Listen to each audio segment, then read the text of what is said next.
Selamat hari Minggu, Shalom. Apa kabar semuanya? Pasti baik-baik kan?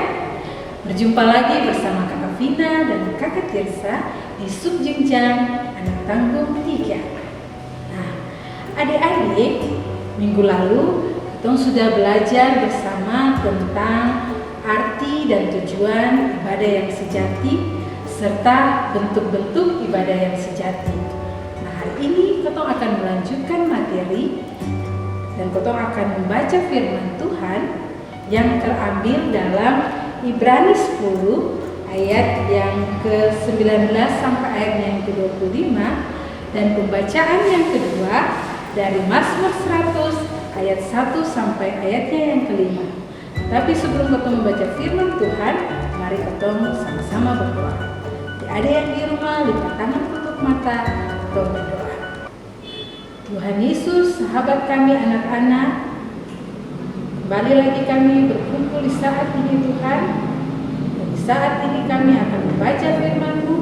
Tuhan berkati, biarlah firman ini dapat menjadi pedoman dalam hidup kami dari hari lepas hari.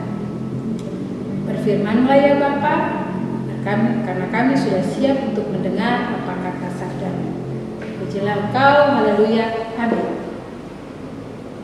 Ibrani 10 ayat 19 sampai ayatnya yang ke-25 di bawah judul ketekunan. Jadi saudara-saudara, oleh darah Yesus kita sekarang penuh keberanian dapat masuk ke dalam tempat kudus karena Ia telah membuka jalan yang baru dan yang hidup bagi kita melalui tabir, yaitu dirinya sendiri. Dan kita mempunyai seorang imam besar sebagai kepala rumah Allah.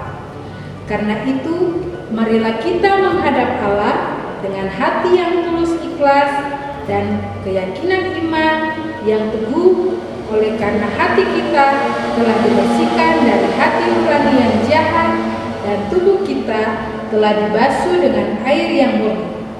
Marilah kita teguh berpegang pada pengakuan tentang pengharapan kita, sebab Ia yang menjanjikannya setia.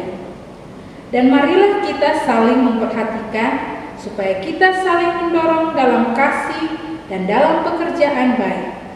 Janganlah kita menjauhkan diri dari pertemuan-pertemuan ibadah kita, seperti dibiasakan oleh beberapa orang, tetapi marilah kita saling menasihati dan semakin giat melakukannya menjelang hari Tuhan yang mendekat.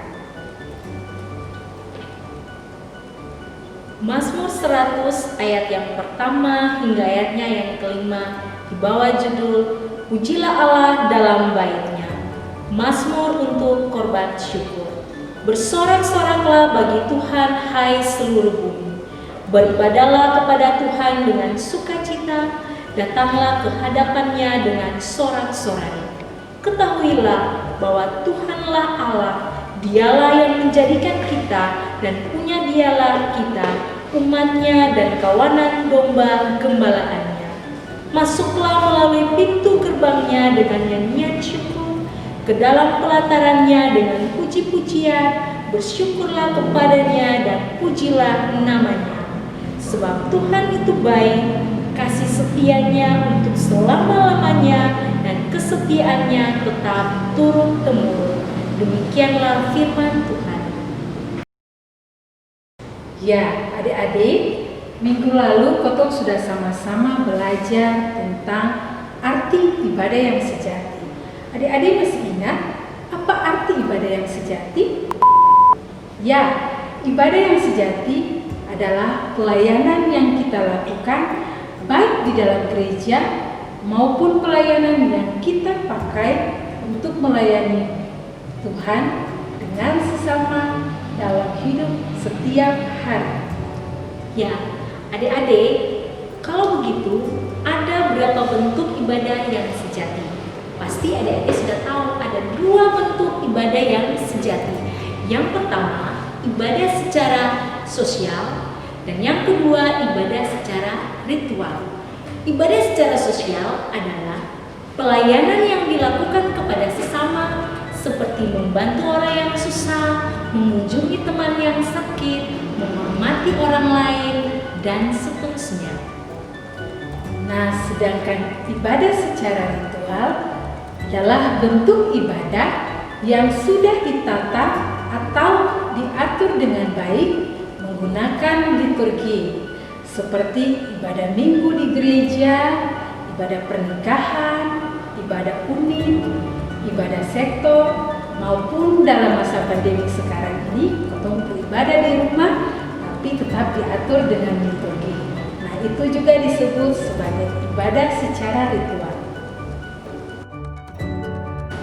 Ya, adik-adik, hari ini Katong akan belajar tentang rumpun-rumpun ibadah ritual. Ada 5 rumpun besar dalam liturgi, yaitu yang pertama, menghadap Tuhan. Yang kedua, pelayanan firman Tuhan. Yang ketiga, respon umat. Yang keempat, pelayanan meja. Dan yang kelima, pengutusan dan janji. Nah, adik-adik, dari 5 rumpun besar yang tadi Kakak Vina dan Kakak Tirsa sudah bilang, hari ini Katong akan mempelajari tentang rumpun yang pertama, yaitu rumpun menghadap Tuhan. Dalam rumpun menghadap Tuhan, ada 5 unsur di dalamnya, yaitu yang pertama, votum dan salam. Yang kedua, lagu introitus atau lagu masuk. Yang ketiga, pengakuan dosa. Yang keempat, pengampunan dosa. Dan yang kelima, petunjuk hidup baru. Adik-adik, bagian pertama dari unsur menghadap Tuhan adalah votum. Adik-adik sudah tahu apa artinya votum? Kata votum sendiri berasal dari bahasa Latin, yaitu suatu janji atau suatu sumpah. Jadi votum itu sebagai suatu pernyataan di mana Allah telah memberikan pertolongan dan menyelamatkan jemaat. Allah yang telah mengumpulkan jemaat untuk beribadah bersama-sama. Adik-adik bisa lihat dalam Mazmur 124 ayatnya yang ke-8. Adalah contoh dari votum yang biasa dipakai dalam ibadah-ibadah. Nah, sedangkan salam dalam liturgi adalah salam dari pemimpin ibadah, baik itu pendeta, pengkhotbah, kepada jemaat, dan jemaat akan memberikan jawaban kepada pemimpin ibadah. Misalnya, contoh yang biasa ada dalam liturgi, Tuhan menyertaimu juga, atau salam sejahtera bagimu juga. Ya, adik-adik, votum biasanya ada dalam awal ibadah dan posisi jemaat selalu berdiri, dan itu tanda sebagai kesiapan jemaat dalam mengikuti ibadah. Nah, adik-adik, bagian kedua dari unsur menghadap Tuhan adalah lagu introitus atau lagu masuk. Biasanya lagu dalam liturgi itu disesuaikan dengan bagian-bagian lagu yang ada di dalam buku lagu. Yang biasa di dalam GPM menggunakan kidung jemaat, pelengkap kidung jemaat, ataupun lagu GPM. Dan lagu yang dipakai harus disesuaikan dengan tahun gerejawi. Yang berikutnya adik-adik, pada bagian yang ketiga dari unsur menghadap Tuhan adalah pengakuan dosa. Pengakuan dosa difokuskan pada pengakuan dosa secara pribadi pada saat ibadah. Jadi, jemaat yang hadir mengaku dosa-dosa yang pernah dilakukan. Contohnya, adik-adik bisa lihat dalam liturgi ibadah-ibadah. Yang berikutnya pada bagian keempat, yaitu pengampunan dosa. Nah, pada zaman reformasi, pengampunan dosa diucapkan oleh pemimpin ibadah dan dilanjutkan dengan petunjuk hidup baru. Sedangkan pengampunan dosa adalah kabar yang berisi pernyataan atau respon Tuhan terhadap kemurahan yang mengasihi dan mengampuni manusia.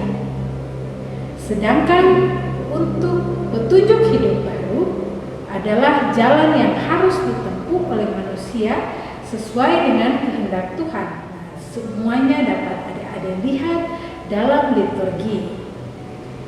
Jadi, maksud dari unsur menghadap Tuhan pada liturgi ini adalah supaya manusia atau kita sebagai jemaat harus mengenal diri dan mengenal Tuhan sebelum mendengar firman Tuhan. Ya, adik-adik, demikian ketemu cerita di hari ini tentang rukun ibadah ritual. Untuk menutup ketemu cerita, mari kita berdoa. Terima kasih Tuhan Yesus karena Tuhan Yesus sudah bersama-sama dengan kami dan kami sudah boleh mendengar cerita yang dibawakan oleh Kakak Vinda dan Kakak Tirsa di hari ini. Bapa, biarlah cerita yang kami bawakan kepada adik-adik kami dapat bermanfaat bagi adik-adik kekasih kami ya Bapa. Ini kami Tuhan, kiranya Tuhan Yesus senantiasa memberkati kami agar kami tetap beribadah kepadamu. Dalam nama Tuhan Yesus kami berdoa. Amin.